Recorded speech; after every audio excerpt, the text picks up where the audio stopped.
يا رب لا تذر ذنبا في جمعنا هذا إلا غفرته، ولا دينا إلا قضيته، ولا هما إلا فرجته، ولا مريضا إلا شفيته، ولا ميتا إلا رحمته يا رب العالمين. وأشهد أن لا إله إلا الله وحده لا شريك له، له الملك وله الحمد يحيي ويميت وهو على كل شيء قدير. وأشهد أن سيدنا ونبينا وحبيبنا محمدا عبد الله ورسوله، وصفيه من خلقه وخليله، سيد الأولين والآخرين وخاتم الأنبياء والمرسلين. اللهم صل وسلم وبارك على هذا النبي الكريم وعلى آله وصحابته الغر الميامين، وارحم اللهم مشائخنا ووالدينا وأمواتنا وأموات المسلمين أجمعين.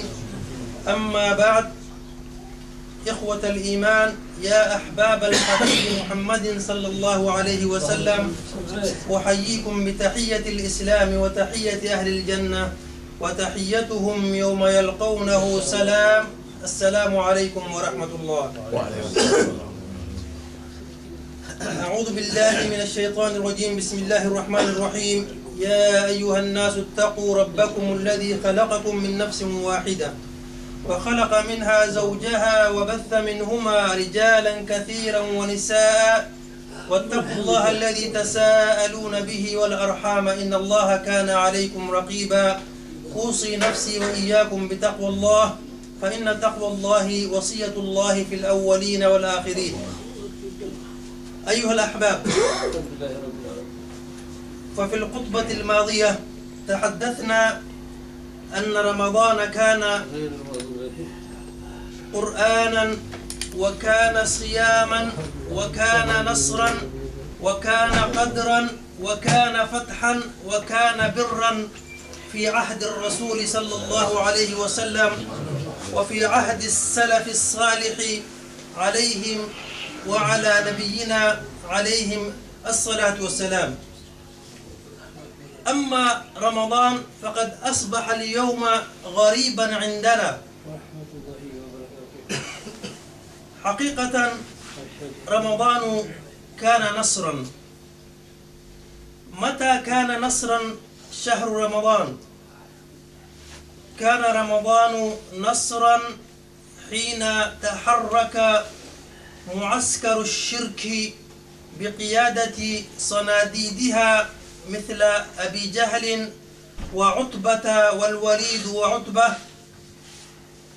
تحركوا لمحاولة تكذيب رسول الله صلى الله عليه وسلم، وليحاولوا أن يهزموا جيوش المسلمين.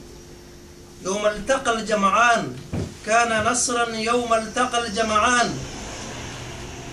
يقول الله تعالى: ولقد نصركم الله ببدر وأنتم أذلة فاتقوا الله لعلكم تشكرون.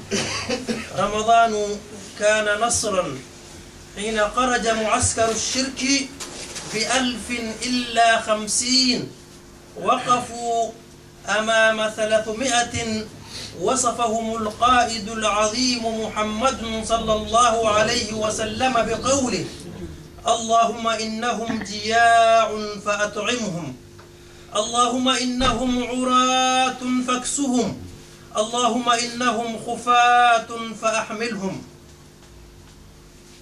جياع، عراة، خفاة، وقفوا أمام قوم غلاظ الأكباد.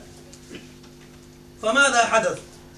ميزان القوم غير متكافئ، 1000 إلا 50 وقفوا أمام 300 رجل. ما الذي حدث؟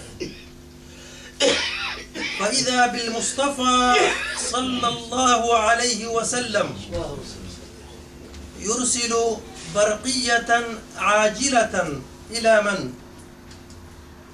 إلى صاحب العرش العظيم. متى كانت قوة العبد تغني عن قوة الله؟ فإن القوة لله جميعا.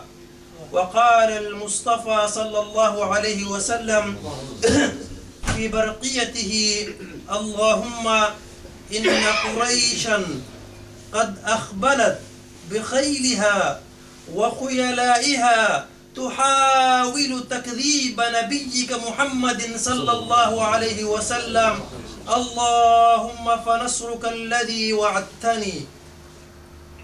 هذا كان دعاء رسول الله صلى الله عليه وسلم، وكان دائما يتوكل على الله، ومن يتوكل على الله فهو حسبه.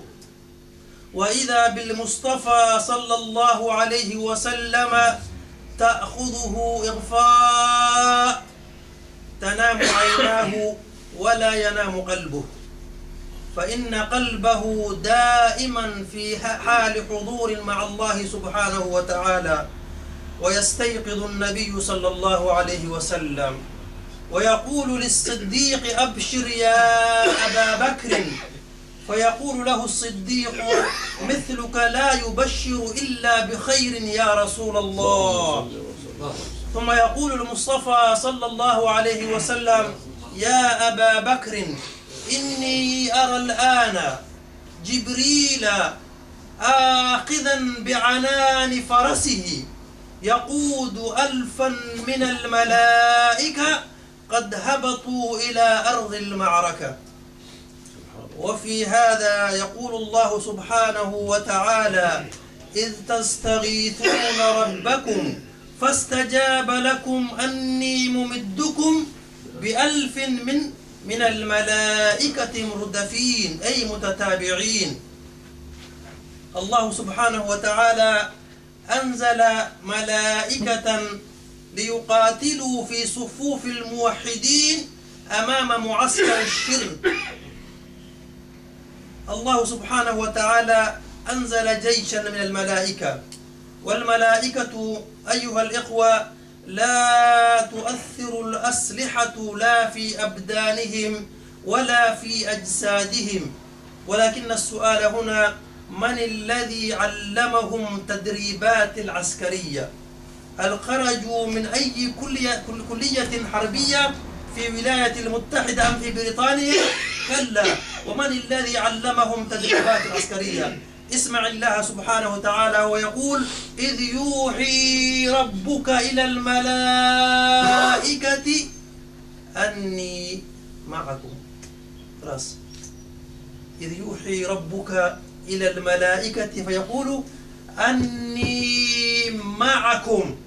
هل يهزم جيش فيه الله؟ كلا. هل يهزم جيش معهم الله؟ لا.